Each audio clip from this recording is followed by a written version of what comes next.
The word iconic is used quite a lot, isn't it? But it genuinely, there was a moment in time that people came from all over the country. Like that venue put Birmingham on the map. Wow. Just lasers, lights, noise, crowd. It was just something unreal. People were coming from Swansea, Cardiff, Exeter, the South Coast, London. It's the place that everywhere I go, even around the world, when people talk about Brum, they talk about the Q Club. They don't talk about anywhere else. They talk about the Q Club. You know, I've done hundreds of clubs around the world, and nothing replicates 1993 to 1997 in the Q Club and the magic that was, like, you know, just there at that time. If you've never been inside, I mean, you've missed out. It was an amazing space. Go through one of these side doors into this huge amphitheatre. It was just something else. Nothing really has come close to the Q Club.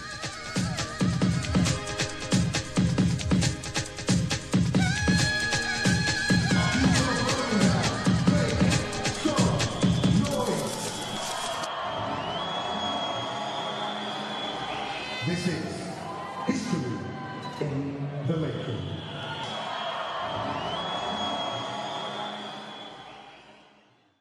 Well, my very first recollection of the Q Club was going there as a Cub Scout to the annual Scouts Christmas Carol concert that they have, or that they had. And we had we made little musical instruments. We'd all sit there shaking our musical instruments and singing Christmas carols. So that was my very first memory of it. It's meant a lot to a lot of people. You know, the Marquee Club, Central Hall. It was built as a Methodist church. Throughout the years, the congregation kind of shrunk, so numbers kind of started dropping. So the church moved into the basement. And it was amazing. I walked in, I was just like, wow, this is crazy. There was one part of me going, we shouldn't be in here. The church. And then the other part was, this is amazing. It does make me smile, and used to make me smile in the past, that the Quakers used to build these absolutely fantastic buildings that were suited to partying. Because I tell you what, choir practice on a Sunday afternoon must have been absolutely brilliant. Yes. What I can kind of remember, one of the people that was involved in that was a chap called Billy Gaff. Now, Billy Gaff, I think, was manager of Rod Stewart. He was quite a big shot in the music industry. And from what I remember, this organisation that Billy was involved in also owned the Marquee in London. And I think the name was some sort of connection or trying to, an attempt to try and show their connection to the Marquee Club. Hence Q Club, Q-U-E, Marquee. First time I went there to the Q Club, it actually went in the daytime. When I was, we were hunting down trying to get a date there. For me, just the character, the size of the place. In one sense, it is a small, intimate venue, but in another sense, there's a scale of it with all the seating going up as such, and the massive organ, original organ at the back beyond the main stage. I remember really clearly I was in the first year, and there was this uni magazine, and I read, and there was just like this review of this place, and it was talking about labyrinthine corridors and sort of like swirly acid, and I was just like, that's where I need to be. I think the Q Club had just became known to people. The first I heard of Q Club was the Silver Slipper. Me and Thermos are brothers were involved in the Depot, the Nerve, Chuff Chuff, and now the Silver Slipper. I can't remember how the connection between us and the Q Club initially occurred, but what essentially happened, the Q Club opened. It'd never been opened as a club before, and whatever the approach was, we went to see the venue. The venue was just mind-blowing, you know, a big church with seating and a big organ, you know, just thought, God, never really knew that this existed in Birmingham. Everything about the venue is just awesome, because you come through those like wooden doors, and then you've got this grand staircase that goes up, so everyone feels a little bit, you know, special as they walk up the stairs. Red terracotta building facade from the outside. It's very grand. The auditorium was an amazing space. You know, you're waiting in the queue, so you have the anticipation of going into the club, but then when you walk through and it's all open, and you know, you have this beautiful staircase and you can go up both ways. And then when you go into the main room, it's just like, wow.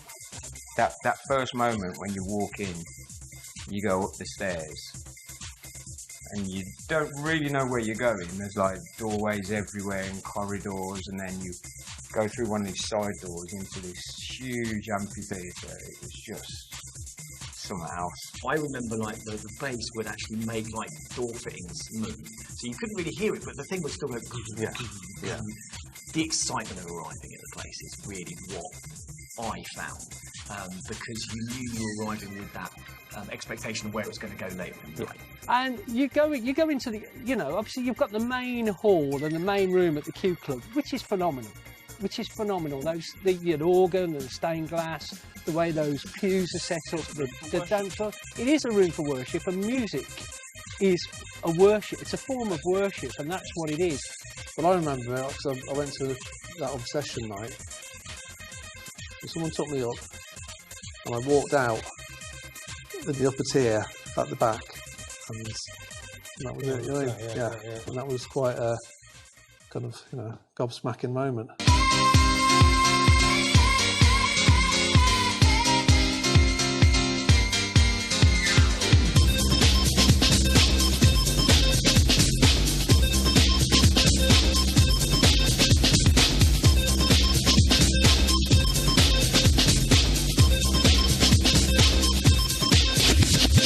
Rewind a little bit. My first time with the Q Club was November '94.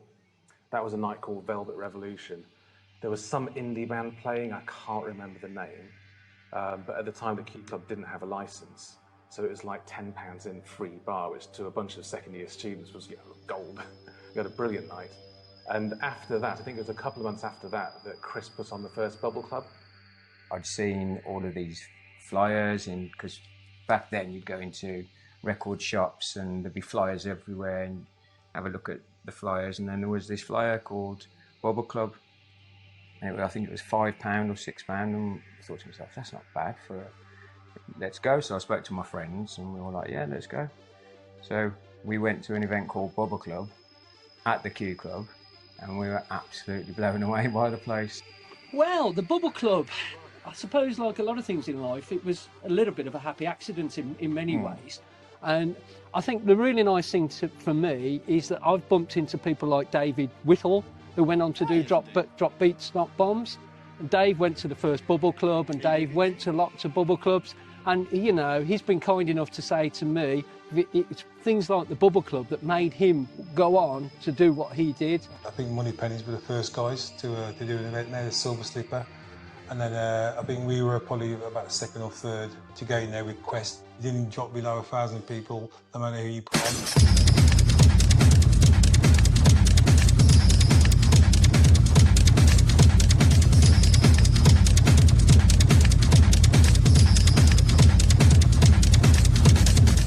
One early memory I have at the Q Club, I'm not sure if this was the first time, but it could well have been. I think it was a House of God event there. And I remember being really overwhelmed by the amount of people there. It felt huge and chaotic, and a slight feeling of panic of like, this is like out of control now, but in a really good way, not in a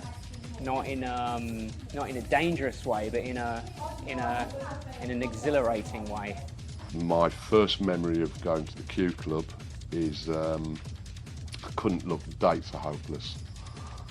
I think probably 1993 when Third Eye, so a friend of mine, Dave Grindrod, did a night there with Third Eye, and I think that's the first time I went there, and I think I might have gone to a Bubble Club gig there as well, but pretty soon after, as was the case at that time, we were on it because it was an all-night venue, and there were no all-night venues around at that time.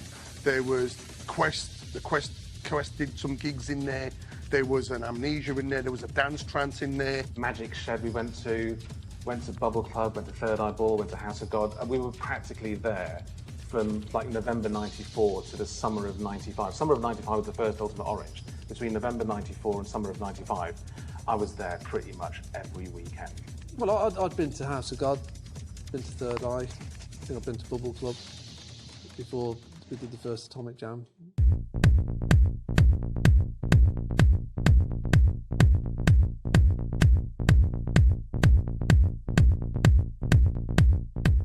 I went to quite a few. There was Atomic Jam, but that was my favourite. Flashback. There was nowhere in Birmingham like it, so it didn't matter what kind of music genre was going on in there.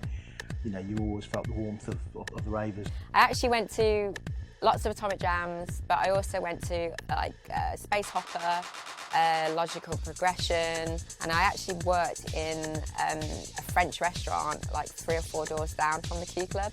And then because we had Sunday off, the one day off if you're a chef or you're training as a chef, I would then go to the Q Club, which was next door straight away, and yeah, just have a blowout from a hard week.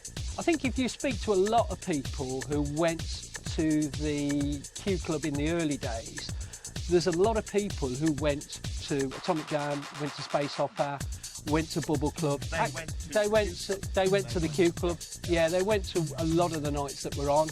And did you used to have your regulars, as silly as that sounds, from the nightclub? You know, you build up a rapport with those people when you see them week to week. So when I used to have a night off, we just naturally go to the Q. You know, you just naturally stay there.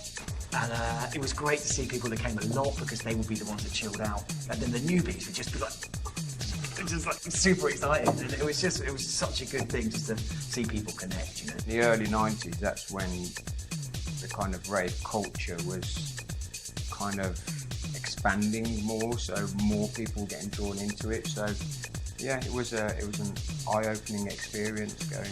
You know, I wasn't into that music, but we went and we were just like, wow. So it was kind of life-changing.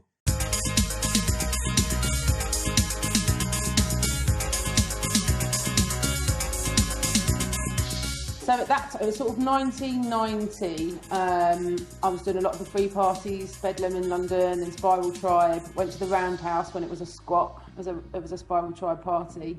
Well, I've always had that. I mean, I went to original Acid House parties, 1988, and Warehouse parties, and M25 orbital raves, and so I kind of, you know, went through all that, and I used to sell tickets for raves. So obviously no mobile phones, no emails, none of that. A friend would phone you and say, oh, there's a party going on, you have to meet at such and such a service station or wherever. And because you couldn't change your plans, you would blinking well go there, you know, by hook or by crook, you would have to be there, and everyone would set off in their cars, and you would have to keep up. And, you know, phone call, and then where did we meet? Bar St Martin in town, and then we went there, and then we followed, like, I'm talking serious convoys. There was a shift in the late 80s because you had acid house hits. So all of a sudden, a guy called Gerald comes along, yeah? All of a sudden, 808 State comes along, and all of a sudden, you've got the Criminal Justice Bill in '94, you know, creating the club culture. At the height of the festival, an estimated 20,000 people had converged on Castle Morton Common at the foot of the Morven Hills. Variously described as New Age travellers, hippies and rave-goers, they were, in reality, a motley bunch of predominantly young people from all walks of life, drawn together by the promise of free music. As far back as you can think, you know, like Glastonbury used to have a free party scene there, and it was all very well accepted. So you'd have Glastonbury, and then you'd have all the kind of travellers and the sound systems, and it was all okay. And then at various points in history, the authorities have clamped down on these gatherings and what have you. And in sort of 1991, it seemed like it was starting to get a little bit out of control. And I think Castle Morton was the straw that broke the camel's back. So travellers and sound systems from all over the country gathered at Castle Morton and had a massive rave. I mean, I'm so sad I've never made it there. But really, it was that, you know, there were no toilets. It was reckless abandonment, and I think that was the bit where the government looked at that and just said, we can't let this happen. and they put legislation in place that stopped a gathering of more than so many people playing repetitive beats and all the rest of it. So you've got Castle Morton Rave, then you've got Leah Betts, you've got Prodigy at #1. The society's getting really upset. So, like, you know, Middle England is really quite anti-rave. So suddenly you couldn't party out in the fields anymore. You couldn't have these free parties. So obviously moving to a space like the Q gave somewhere for that community to be. I don't think you can downplay the criminal justice bill. You know, people were once upon a time congregating at points in Digbus and waiting for phone calls and going off to outdoor raves. Obviously, criminal justice bill changed all that, and raves went indoor.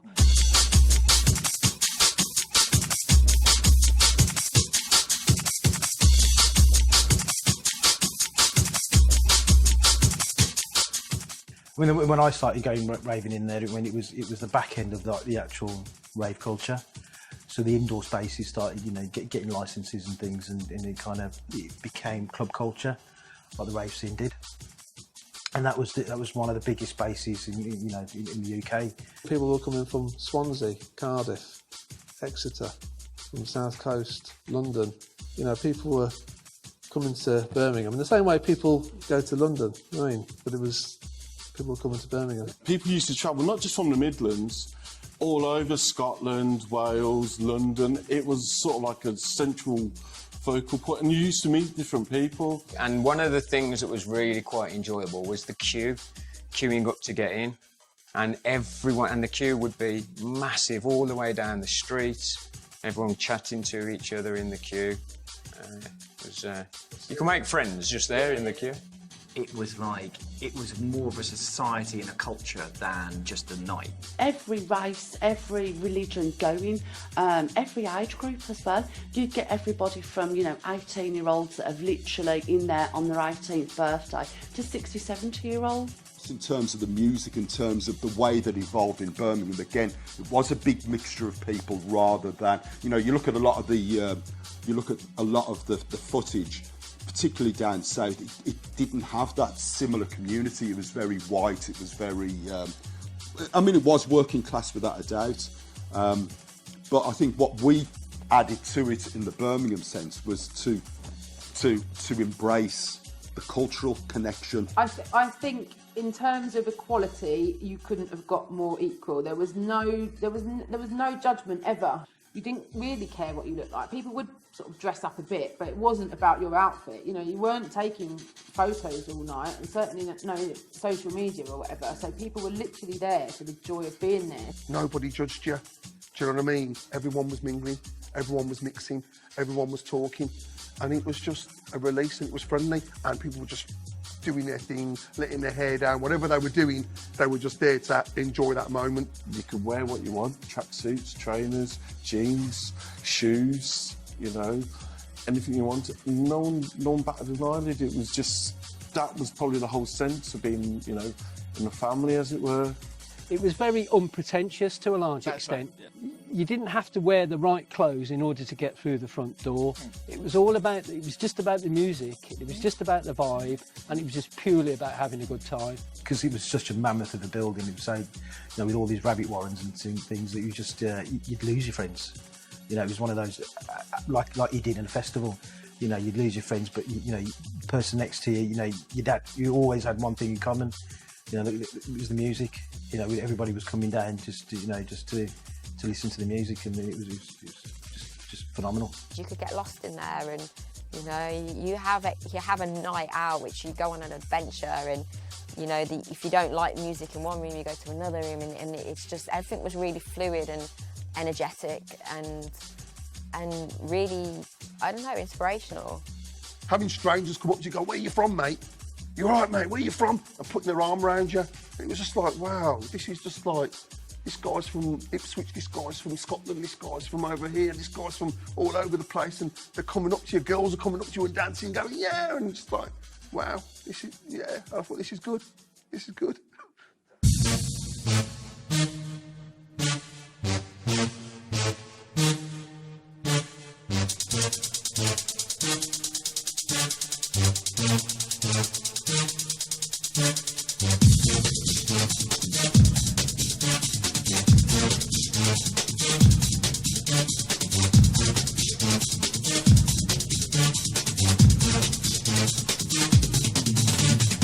But what you've got with the Q Club is you've got that versatility. It had the back bar, which then became your room 2, and then it had your side rooms as well. And that's one of the things I loved about the Q Club, is that it gave you an opportunity to lock people in a venue for 7 or 8 hours, but they didn't need to get locked into one experience. So when it comes to sort of decor and the experience, I have to credit Danny Marr, Atomic Jam, because his imagination was incredible. You know, I'll probably overspend on production.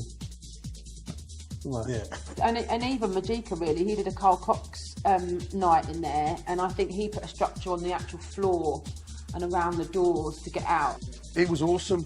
It was awesome. We'd have like, you know, we'd have like sort of the main room as whatever it would be, your big guns, but then we'd have room 2, especially if you've got 3,500 in. Your room 2 can become another offshoot to your main room. I remember Atomic Jam, they used to hire a theatrical company. They completely killed every light apart from the UV lights, and they had gentlemen dressed in black, and it was skeletons, but all the bones glowed up under the UV light, so literally all you could see were these skeletons bobbing around on the stage. So hands down, I would say, you know, Atomic Jam, House of God, Third Eye, they probably floored us in terms of the production, the walkabout, the vibe that they had there. Hats off to them, they did a really good job. We tried to emulate it as much as we could on the budget that we had. Yeah, we had people dressed as cows handing out melons. There was another event I remember, there was kind of like boats that came out one of the side doors, both sides. They were being held up by people, like old sailboats, and they kind of worked their way through the crowd to the front. Just amazing stuff, you know. The most vivid one was on the stage, they had these 3 huge inflatable white wedding dresses. Bliss Body were an art collective who, I mean, they're out there. They built these inflatable dresses at the back. Unfortunately, they should have been on the stage, but at the back, half of the night they blew up, and then somebody was inside them spraying fake blood all over the inside of these dresses. I mean, these things were like 30 foot tall. You could feel the whole room just go, oh, you know, at the same time when this blood started spraying inside them. It can be a production guy's paradise, or you didn't have to do anything. Just a few lights, couple of strobes littered around, and it was no one batted an eyelid. They were just more in awe that they were in this big place, like a church, balcony, you know, all the architecture. It was a sight.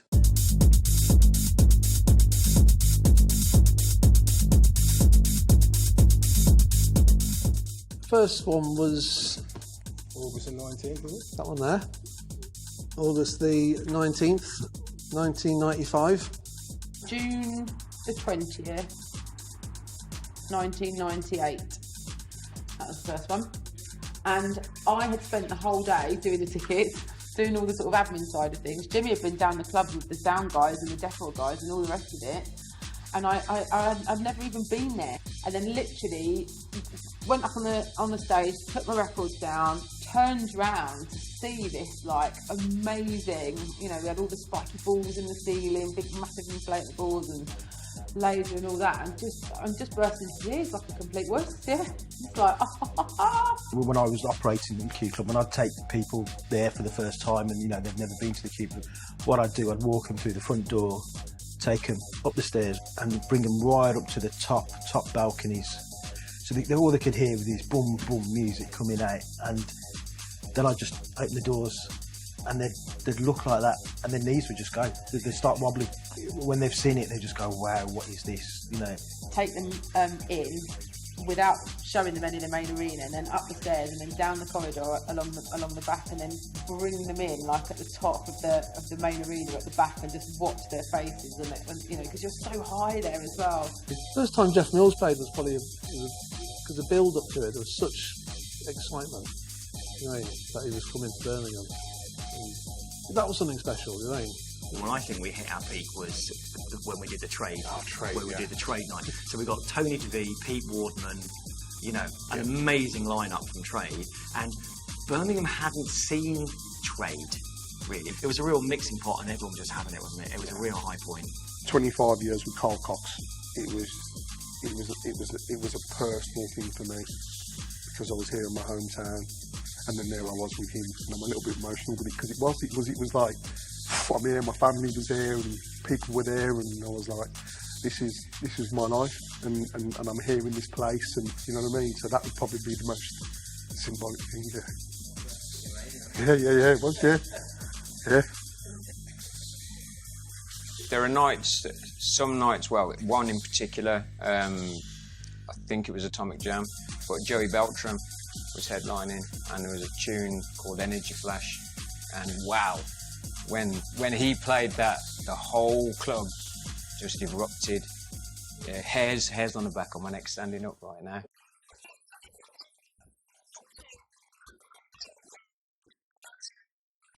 I never even thought the Q Club would actually close, to be fair. Losing the Q Club was a big thing, you know, back when it actually closed. They had all the closing parties and what have you, around about 2002.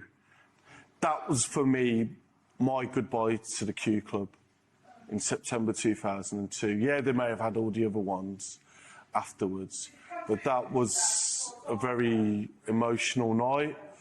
That is the thing, actually. If you're watching this film and you want to say this to me, never say this to me. How many flashbacks were there that were the last one? There were only 2. I promise that last party was the last party.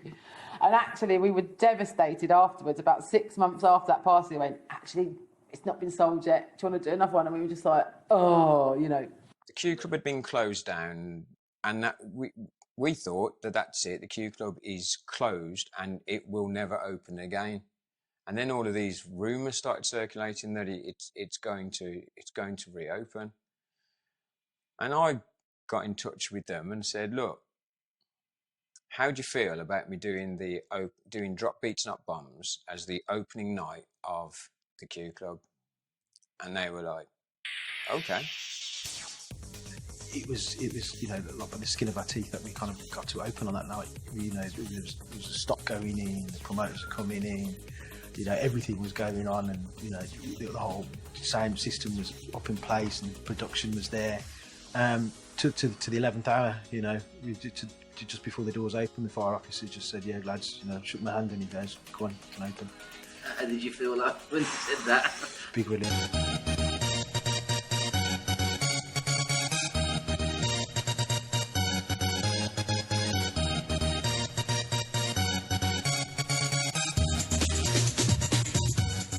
I think the Q Club was really important because it was a huge underground scene that was really just completely ignored. To me, it was a true underground scene. The Q Club is super important to me, and it's still a reference point for when I make music. Like, I think if I didn't discover the Q Club and I hadn't have gone to Atomic Jam, I don't know what music I would be playing. No, quite possibly funky house or. So much good stuff comes out of Birmingham that doesn't get recognised, and it's the same with the Q Club. That was like the unsung big influence and big player in the dance music scene in that time, but it just didn't get the same level of recognition as clubs in London or places in Manchester or like the Tunnel Club in Leeds. Thousands of people must have been there, must have had amazing experiences. It would have sort of influenced their direction in terms of music and clubbing and life. But it just doesn't feel like it gets the recognition that it should. You know, you see documentaries about dance culture and the history of dance music, and how many times does the Q Club ever get mentioned? Hardly ever. Those who went all know and understand. For those who will see this film and the history that they might get sort of handed down or told by their parents or older siblings, whatever, they'll know that this place was special, and it was special to people because they lived their youth through there. nothing would ever compare to the Q Club. It really was one of the best times of my life. If I look back now, all the memories that I've got of the Q Club, you know, being in the sneaky little room behind the organ, climbing up onto the bell tower to do sunbathing, running around absolutely stressed with promoters screaming behind me. It was brilliant. It was absolutely brilliant, and it's never come close to any other venue that I've worked at or any other pub that I've worked at.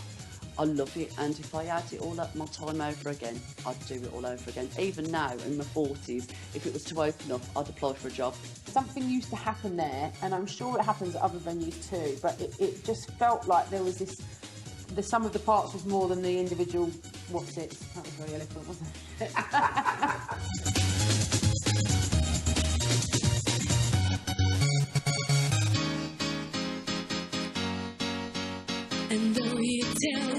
The fact that it's from Birmingham and it's such a unique Birmingham space, I think a venue of that nature deserves celebrating. It deserves a piece in our cultural heritage. Marquee Club, Central Hall, it made a stamp on Birmingham's music life. At that point, in the mid-90s, right through to millennium, that kind of that 5-year period, it was like the kind of techno epicentre. People travel there from all over the country. You are not going to see anything like that here in Birmingham. There's going to be great events and stuff that are going to go on, and they'll be the next things that capture the next generation. But to capture it like that did, nah.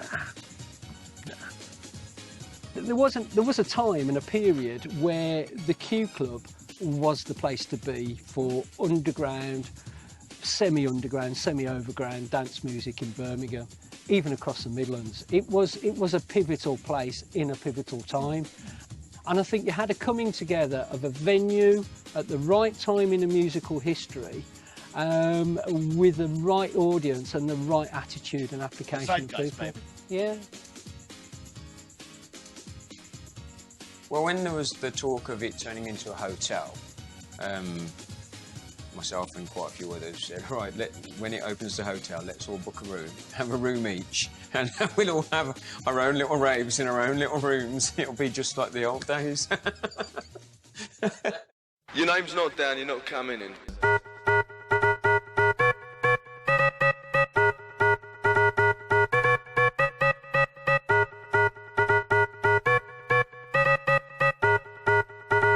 Your name's not down, you're not coming in.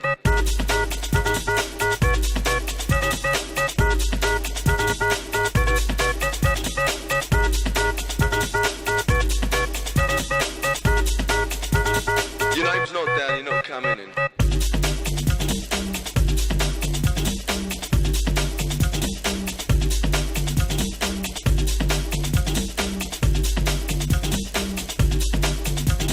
Your name's not down, you're not coming in.